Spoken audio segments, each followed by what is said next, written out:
내가 누려왔던 모든 것들이,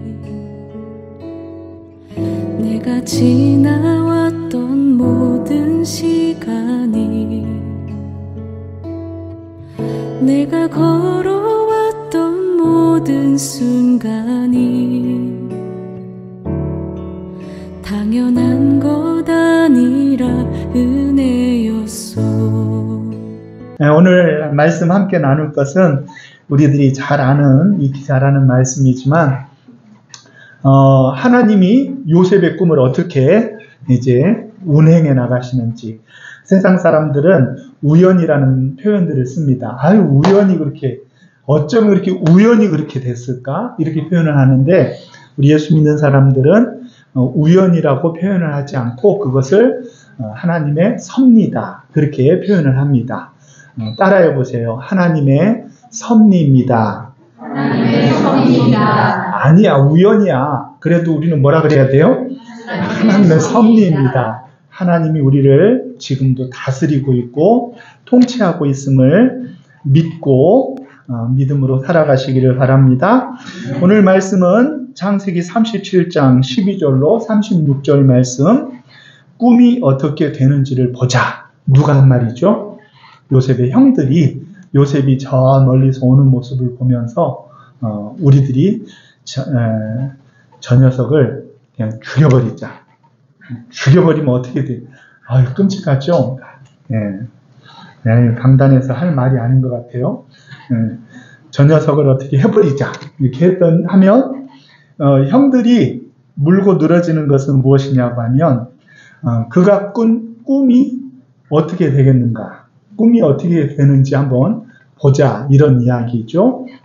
우리는 요셉의 위대함을, 자신의 꿈을 하나님의 비전으로 바꾼 것에 있다, 그렇게 얘기를 했어요. 우리들도 꿈을 가져야만 합니다. 꿈은 어린 아이 때만 꾸는 것이 아니에요. 보통 이제 어른들이 아이들을 만나면은 늘 묻는 것이 뭐냐고 하면, 그렇죠. 꿈이 뭐냐라고 이렇게 묻죠. 아이들은 별로 안 좋아한다 그래요. 꿈이 뭐냐, 꿈이 뭐냐 이렇게 묻죠. 그런데 어른들 돼서 어르신들한테 꿈이 뭐예요? 그렇게 묻는 분들은 거의 없죠. 그렇죠? 왜 그럴까요? 인생을 마무리해야 돼서 그래요? 그게 아니죠. 사실은 꿈이 없다는 것은 살아갈 이유가 없다는 것과 마찬가지예요. 꿈이 있다는 것은 내가 이 땅을 살아가야 될 이유와 목적이 남아있다는 그런 의미 아니겠어요? 그러니까 아이들만 꿈을 꾸는 것이 아니라, 사실은 청년들만 꿈을 꿀 것이 아니라 우리들도 꿈을 꿔야 돼요. 그런데 그 꿈은 우리들이 요새 이렇게 꿈도 안 꿔지네 할 때 그 꿈이 아니라 무슨 꿈이냐고 하면, 하나님의 마음을 알아 하나님이 기뻐하시고 원하시는 하나님의 비전을 이루는 꿈을 우리들이 꿔야 된다는 거예요. 하나님의 뜻을 구하고 하나님의 뜻을 이루기 위한 그런 꿈, 그런 비전을 저와 여러분들이 꾸시기를 주의 이름으로 축원합니다. 꿈이 없으면은 재미가 없어요. 재미가 없으면 설렁설렁하게 돼요. 설렁설렁하게 되어지면은 성공한 인생이 되어질 수가 없어요. 설렁설렁 살아가지고 잘 되는 법은 없어요. 항상 우리의 눈이 반짝반짝 빛나고 우리들이 무엇인가를 향해 열심히 전진하게 되어질 때, 그때 우리 인생은요, 성공적이고 주님이 기뻐하는 인생이 되어지는 거예요. 그런 의미에서 우리 옆 사람의 눈을 한번 봐주세요. 네, 약간 동태 눈인지 아니면은 반짝반짝 하는지. 어때요? 어떤 눈이에요? 반짝반짝하죠? 네. 여기 반짝반짝 해가지고 눈이 반짝반짝 해가지고 빛나야 돼요. 이게 눈이 빛난다는 것은 무엇이냐고 하면 뭔가를 보고 있다는 거예요. 네. 뭔가를 본다는 것이 비전이에요. 비전은 보는 거예요. 그런데 꿈은 무엇이냐고 하면은 나의 희망과 바램이에요. 나의 희망과 바램. 그러니까 나를 구하는 삶은 꿈인데, 하나님의 비전, 하나님의 꿈을 쫓는 삶은 사실은 우리의 눈이 반짝반짝 빛나서 어떻게 하나님의 뜻을 우리의 삶 속에 이루어 갈 것인가? 내 인생에 하나님이 기뻐하시는 하나님의 뜻은 무엇인가? 이거에 관심이 있어야 되는 거예요. 그래야지 우리의 인생이 눈이 빛나고 우리의 인생이 반짝반짝 빛나는 인생이 되어지는 것이죠. 어떻게 하나님이 섭리하시는가를 봐야 돼요. 어떻게 하필이면 이렇게 우연히 되었을까? 이걸 보는 것이 아니라 하나님이 어떻게 요셉을 운영하시고 경영하시는가? 하나님의 일하심의 각도로 오늘 본문 말씀을 보시기를 주의 이름으로 축원합니다. 오늘 본문의 시작이 뭐냐고 하면 형들이 어디에 가서 목축일을 하도록 보냄을 받은 거예요? 세겜이라는 곳으로 보냄을 받았대요. 그러면은 보내기 전에 원래 집은 어디에 있었는데요? 그건 잘 모르네. 14절에 보니까 헤브론에서 보냈다. 그렇게 얘기하죠. 그러니까 원래 집은 어디에 있어요? 지금 이스라엘과 그의 아들들의 집은 헤브론에 있었어요. 헤브론에 있었는데 그들이 이제 할 줄 아는 게 뭐냐고 하면 목축일이란 말이에요. 목축일. 그러니까 대대로 목장 일을 하며 목축 일을 하며 양과 염소를 키우며 그렇게 지내온 거예요. 그런데 왜 헤브론에서 목장 일을 하지 아니하고 세겜으로 갔느냐? 이제 거기에서부터 하나님의 일하심의 역사가 시작되는 거죠. 우리는 보통 예수님께서 양 한 마리를 탁 안고 이렇게 푸른 초장 가운데 양들이 쫙 있는 그런 그림 보셨죠? 많이 보셨죠? 그 그림을 오늘로부터 싹 지워버리세요. 그거는 스위스나 저 유럽에 거기나 있는 장면이지, 지금 이 팔레스타인 이 지역, 레반트 지역에는 그런 어떤 그냥 막 푸른 초장이 없다니까요. 그거는 우리나라 저기 어디 좋은 데 갔을 때나 아니면 유럽의 좋은 곳이나 그런 데나 있는 이야기예요.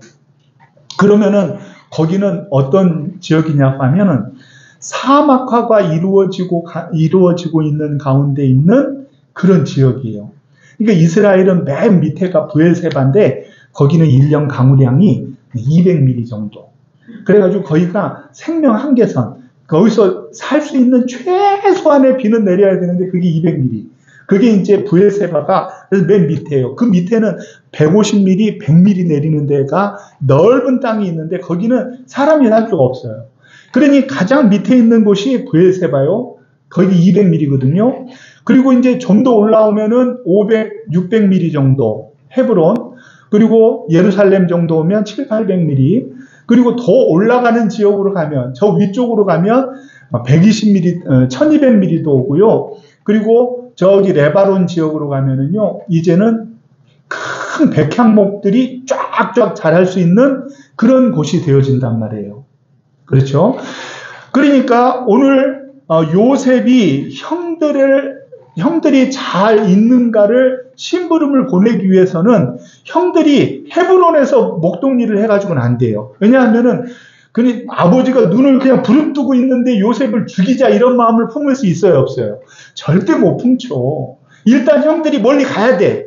가게 되어지려고 하면 어떻게 되어지냐고 하면은 그 시기가 언제냐고 하면 이스라엘에 이제 이 꼴을 구하기가 어려운 때가 언제냐고 하면은 우기가 시작되기 이전부터 여름이 끝나가는 그 시절에, 그때는 너무 이 꼴을 얻기가 어려운 거예요. 꼴을 얻기가 어려워요. 왜 어렵냐고 하면은 사실은 우기가 맞춰져서 이제 3월, 4월이면 우기가 맞춰지는데 그때쯤에 되었을 때까지는 아무 걱정이 없어요. 겨울에는 이 목자들이 걱정이 없어요. 아무 데나 가도 풀이 있어요. 아무 데나 가도. 그런데 이제 4월부터 비가 안 오기 시작하고 점점 메마르기 시작하면서 우기가 지나 건기가 되어지고 한여름을 지나면서 건기를 지나면서요, 이 양들, 염소들을 먹이기 위하여 정말 비장의 장소는 다 쫓아다니는 거예요. 그 비장의 장소가 어디냐고 하면은 방향이 중요한 거예요. 방향. 방향이 어떻게 중요하냐고 하면은 이 이스라엘의 산들은요, 민둥산이에요. 다 민둥산인데, 민둥산 중에서도 어디가 가장 먼저 풀이 말라버리냐고 하면은 남쪽으로 이렇게 방향을 두고 있는 산세 쪽은 전부 금방 1, 2개월 안에 다 말라버려요. 거기는 먹을 수 있는 꼴을 구하기 어려워요. 그러면 어디에서 꼴을 구하느냐고 하면 그쪽 말고 저 북편으로 향한 그런 이제 산세가 있단 말이에요. 그러면 그쪽으로 가면은 거기에는 아직 마르지 않고 풀을 뜯을 수 있는 공간이 있어요. 그러니까 헤브론 근처에도요, 거기에 좋은 목초지는 여름 내내 잘 다닌 거예요, 이미. 그래가지고 점점 위험을 감수해야 돼요. 어떻게 하냐 그러면은 나중에는 이제 건기가 계속되어지면은요, 어떻게 되어지냐고 하면은요, 이게 북쪽으로도 완만한 곳은 다 말라버려요. 완만한 곳은. 그럼 어떻게 되어져야 돼요? 북쪽으로 향했는데 경사가 좀 세요. 그런 데는 아직 꼴이 남아있어요.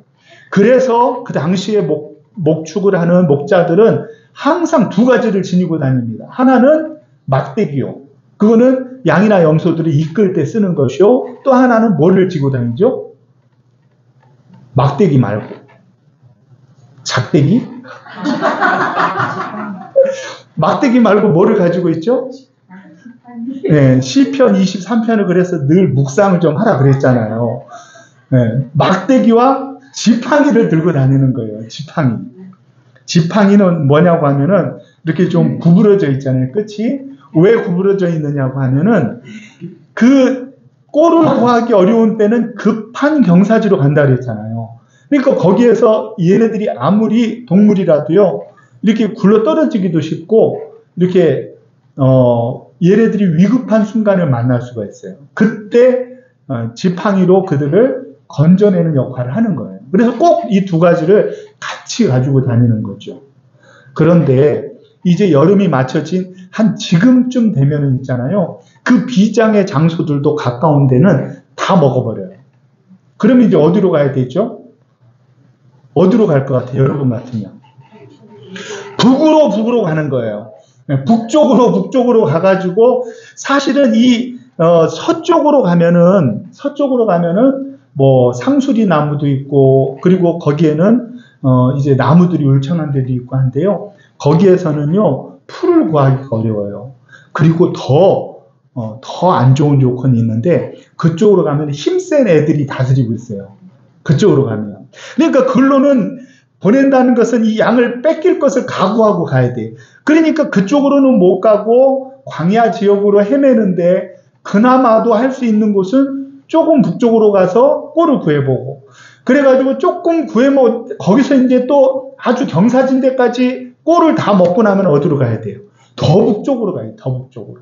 그러니까 오늘 형들이 어디를 갔느냐고 하면은 헤브론에서 출발해서 아버지는 어디에 가서 이 목축을 하라 그랬어요? 세겜에 가서 목축을 하라 그랬어요. 거기에 가면은 좀 꼴을 구할 수 있을 것이다 그랬거든요. 그런데 형들이 어디로 간 거예요?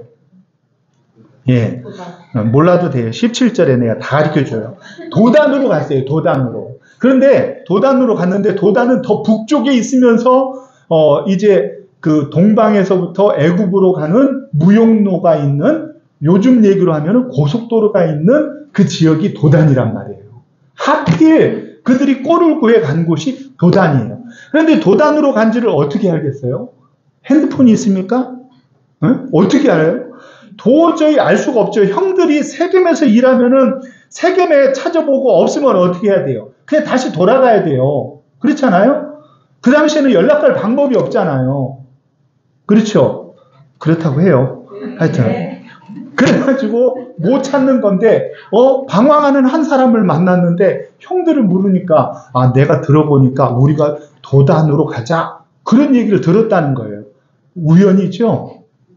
네, 우연이 아니라 걸려들었어요. 우연이 아니고 이것이 하나님의 섭리 가운데 그 사람을 만나게 한 거예요. 도단으로 간 것도 그냥 세겜에서 요셉을 만났으면은 요셉이 절단 나더라도요 절대 애굽하고 요셉이 연결되어질 수가 없단 말이에요. 네? 그런데 김일복 교수님, 우리 스승님께서 얘기하기를 도단으로 이 형들이 간 것은 철저한 하나님의 계획하에 이루어진 일이라는 거예요. 도단으로 간 것이. 거기에서 요셉을 만났으니 거기에서 유다의 마음을 하나님이 부드럽게 해서 요셉을 애굽으로 가는 이스마엘 상인에게 팔아넘겼다. 그러지 않았으면은 세겜에서 요셉을 만나버렸으면은 요셉이 애굽과 연결되어질 일이 있을 수가 없다는 거예요. 기가 막히죠? 이런 기가 막힘을 우리는 우연이라 표현하지 아니하고 하나님의 일하심, 하나님의 섭리다 이렇게 믿는 것이죠. 그 배회하는 한 사람을 만난 것도 하나님의 섭리요. 형들이 세겜에서 이제 못 구하면은 아유 아버지 아무리 구해도 못 구해요 하고 헤브론으로 돌아오지 않고 자신들이 판단하에 더 높은 곳에 가면은 꼴을 구할 수 있겠다 해가지고 도단으로 간 것도 하나님의 섭리며 그렇잖아요. 그 가운데 그 마음들이요 다 완악하지가 않고 형들의 마음이 르우벤과 유다의 마음은 어떻게든지 이 요셉을 살리고자 하는 마음으로 가득했다는 것도 하나님의 섭리요. 그렇잖아요? 이 모든 일들 가운데 하나님의 일하심의 모습을 보는 것은 믿음이에요. 믿음. 우연이라 믿는 사람들은 그것은 믿음이 아니라 미신이에요. 미신은 어떻게 되어지냐고 하면은 나의 대가를 지불하지 않아요. 그냥 때를 잘 만난다든지 털을 잘 만난다든지 아니면은 어떤 기가 막힌 우연에 의해서 이루어진다 믿는 것이 미신이에요. 미신은 나의 대가를 지불하려고 하지 않아요. 그러나 요셉은 꿈의 대가를 지불하고 있는 거예요. 대가를 지불하고 있는 거예요. 내가 꿈의 대가를 지불하고 있기 때문에 요셉은 참을 수 있는 신앙이었고 형들을 너무 원망해가지고 분통 터져가지고 정신병에 걸려 죽지 아니하고 그가 그 자리에 있는 그 삶의 모습 속에서 하나님이 나를 도우시는구나. 하나님이 나를 섭리하시는구나. 하나님께서 나를 통치하고 있으시는구나. 라는 것을 믿으며 신앙생활을 할 수 있었다는 것입니다. 그러므로 저와 여러분들은요. 꿈을 꾸는 것도 중요하지만 오늘 우리들의 교훈은 무엇이냐고 하면 그 꿈을 이루기 위하여 대가를 지불해야 된다는 거예요. 그게 믿음이란 말이에요. 대가를 지불하는 꿈은 믿음이에요. 그런데 우연히 되어지기를 기대하는 그것은 미신이에요. 미신. 저와 여러분들이 꿈을 꾸는 것은 좋지만 그 꿈을 위하여 내가 헌신하고 수고하고 내가 내 삶의 자리에서 하나님의 영광을 위하여 최선을 다하는 노력과 땀이 있다고 하면은 여러분들은 하나님의 섭리를 믿는 믿음 가운데 사는 거예요. 그런데 여러분들이 도저히 나는 손해볼 줄도 모르고 도저히 나는 꿈을 위하여 아무것도 하지 않으면서 감나무 밑에서 감 떨어지기를 기다리는 것처럼 입만 벌리고 있으면은 그것은 뭐라고요? 미신이라니까요. 미신. 우리는 미신을 믿는 게 아니라 하나님을 믿어요. 하나님을 믿는 사람은 모든 일이 우연처럼 되어지는 것 같지만 그 가운데 하나님의 일하심을 믿고 내 삶의 자리에서 내 꿈을 위하여 하나님의 비전을 위하여 최선을 다하는 것, 그것이 믿음이에요. 믿음. 저희들은 믿음을 가져야지 미신을 가져서는 곤란해요. 믿음을 가진 사람은 꿈에 대가를 치를 준비가 되어 있는 거예요. 수고할 준비가 되어 있어요. 내가 이 꿈을 이루기 위하여 최선을 다할 준비가 되어 있는 사람은 비전을 가진 꿈의 사람이요, 그 사람이 믿음의 사람이라는 거예요. 학생이면 열심히 공부하며 하나님의 뜻을 구해야지 섭리신앙인 거예요. 직장인이면 우리가 내 직장에서 나의 노하우를 키워가며 최선을 다하여 경쟁력 있는 사람이 되며 그리고 내가 죽게 하듯이 많은 사람을 향하여서 최선을 다하는 아름다운 모습을 간직하며 사는 것이 섭리신앙이며 하나님을 믿는 믿음의 삶이라는 거예요. 그것이 요셉의 꿈과 그냥 개꿈과의 차이인 거예요. 요셉의 꿈은 그 꿈을 이루기 위하여 오랜 그 꿈을 이루기 위한 눈물의 골짜기가 있었어요. 몇 년 동안이나 있었죠? 13년 동안이나 깊은, 골짜기가 깊으면 깊을수록 어떻게 돼요? 산이 높은 것처럼. 예? 다윗이 하나님 앞에 쓰임받기 이전에 다윗이 그토록 사울에게 쫓김을 받으며 수많은 고난과 어려움을 당했죠.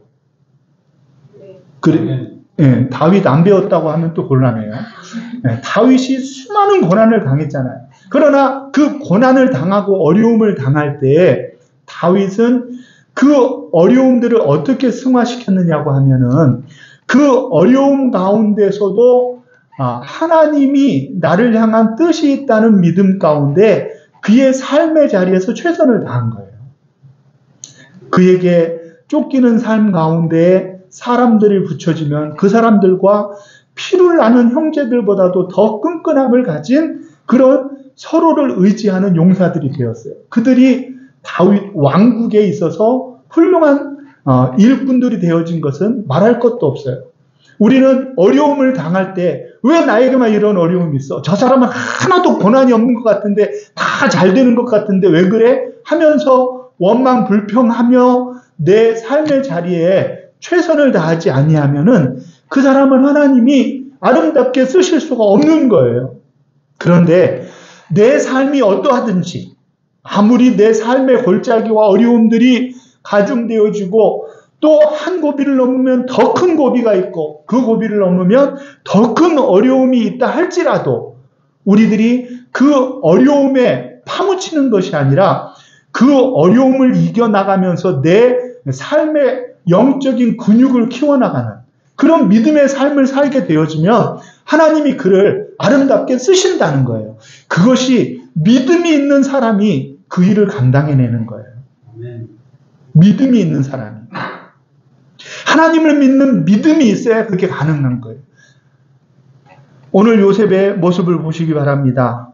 요셉이 올 때 형들이 뭐라고 요셉을 칭하느냐고 하면은 저 꿈꾸는 자가 오는도다. 꿈꾸는 자가 오는도다. 꿈꾸는 자가 온다 그러면서 요셉을 어떻게 한 거예요? 그들의 감정이 거기에 담겨져 있죠. 제가 이렇게 꿈으로 우리들이 너한테 굴복을 하고 아버지도 굴복을 하고 그렇게 된다고 이런 생각을 가지면서 이 나쁜 마음을 품게 되어졌죠. 그리고 꿈이 어떻게 되는지 보자 하고 이제 요셉을 어디에 넣어버리죠? 구덩이에 넣어버려요. 여기서 구덩이라는 것은 이 구덩이도 기가 막혀요. 이 보통 구덩이가요, 봄이나 초여름까지는요, 늘 물이 있어요. 무슨 말인지 이해하시죠? 우기가 끝날 때쯤이면은요, 이 사람들은 많은 구덩이를 많이 파가지고 최대한 물을 저장하고 그 물을 어떻게든지 활용하기 위해서 애쓰거든요. 그래서 구덩이들이 우기가 지난 다음에 한동안은 물이 있단 말이에요, 물이. 그러니까 그 물이 있는 구덩이에 들어가 버렸다 그러면 요셉은 그냥 꿈이고 뭐고 그냥 바로 그냥 가는 거예요. 그런데 마침 이때가 우기가 이제 앞으로 다가올 우기가 멀지 않은 정말 꼴을 구하기 어려운 때이기 때문에 그때쯤이면 되면 구덩이에서 물을 구할 수가 있어요, 없어요? 그때는 구덩이에 물이 다 떨어져서 이미 빈 구덩이가 되어져 있는 상태라는 거죠. 하필이면. 그렇죠? 그래가지고 요셉을 떨어뜨렸는데 요셉이 죽지 않았네요. 왜냐 그러면 24절을 보니까 빈 것이다. 그 속에 물이 없었더라. 물이 있었으면 어떻게 되는 거예요? 죽는 것인데 빈 것이라서 살았다는 거예요. 그리고 만약에 루벤이 이 형제들하고 계속 같이 있었으면 어떻게 될까요? 루벤은 이 요셉이 이 팔려가게 놔두질 않았을 것 같아요. 저는 그렇게 판단을 해요. 내가 루벤은 구출하려는 마음을 가졌고 결코 요셉을 해하지 않고자 하는 마음으로 가득 찼어요. 그런데 유다는 어느 정도냐고 하면은 죽이지는 않아도 얘를 눈에서 꼴 보기 싫은 거예요. 그래가지고 유다가 주도해서 요셉의 옷을 벗기고 거기에 염소의 피를 바른 다음에 은 20냥에 이스마엘 상인들에게 팔아버린 거예요. 그 이스마엘 상인들이 늘 거기를 지나갈까요? 아유, 믿음의 눈으로 보니까 그게 아니거든요. 제가 볼 때는 이스마엘 상인이 거기 지나갈 확률이 별로 많지가 않아요. 그렇지 않아요? 그럴 거 아니겠어요? 늘 지나가는 상인들이 있는 것은 아닐 거 아니겠어요? 그런데 유다가 그런 마음을 품었을 때 마침 향품을 가지고 동방에서 싸게 사가지고 애굽에 가서 비싸게 팔아먹고 애굽에 있는 좋은 것들을 이제 무역하기 위해서 가는 일단의 무리들을 만났는데 그 사람에게 팔아버린 거예요. 주변에 있는 사람들에게 판 것도 아니에요. 네? 저기 바벨론 쪽으로 가는 그런 사람들에게 판 것도 아니에요. 하필 어디로 갔어요? 애굽으로 내려가는 그 행인들에 의해서 요셉을 팔아버린 거예요. 하필이면 그것을 우리는 믿음의 눈으로 볼 때 하나님의 섭리다 하는 거죠. 애굽에 가서도 요셉이 누구에게 팔렸어요? 군대 장관 보디발의 집에 팔렸네요. 그렇잖아요. 요셉이 만일 보디발에게 안 팔리고 저 시골 유지에게나 팔리고 아니면은 다른 평범한 사람에게 팔렸으면 어떻게 됐을까요? 그래도 계획하신 대로 믿음이 나보다 훨씬 더 좋아. 그래도 하나님께서 다 하실 수 있는 분이시라는 것을 믿지만 하필 유력자에게 팔려서 요셉이 앞으로의 인생을 하나님의 인도하심 가운데 가는 데 있어서 놀라운 하나님의 섭리가 그 가운데 작동한 줄로 믿으시기를 바랍니다.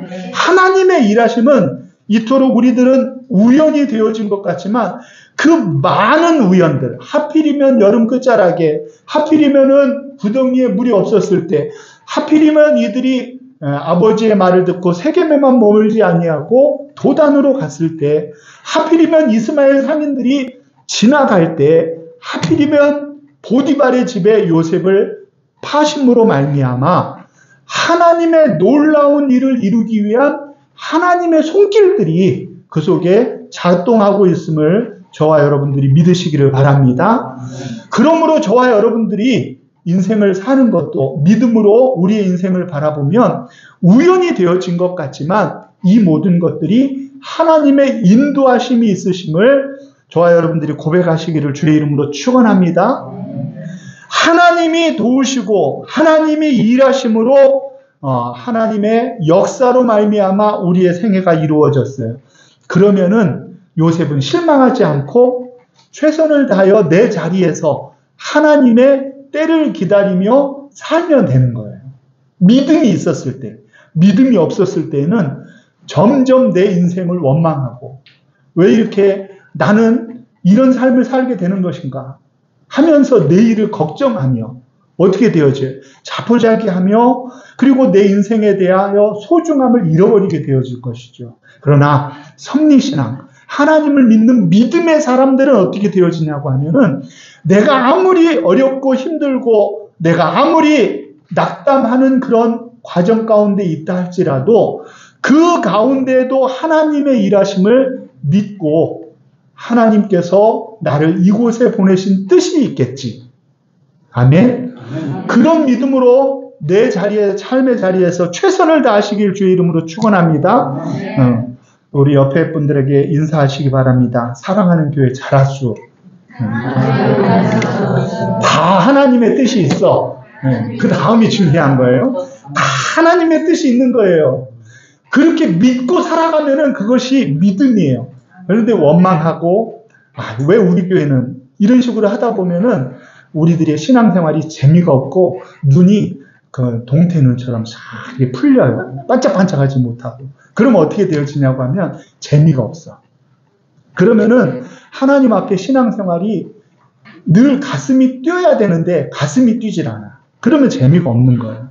그렇기 때문에 우리는 우리들의 삶에서 우연과 섭리 가운데 섭리를 믿으며 하나님이 나를 환경을 넘어서 하나님의 마음을 잃지 아니하도록 우리를 인도하고 계심을 믿고 하나님 앞에 감사함으로 신앙생활 하시는 저와 여러분들이 되시기를 주의 이름으로 축원합니다.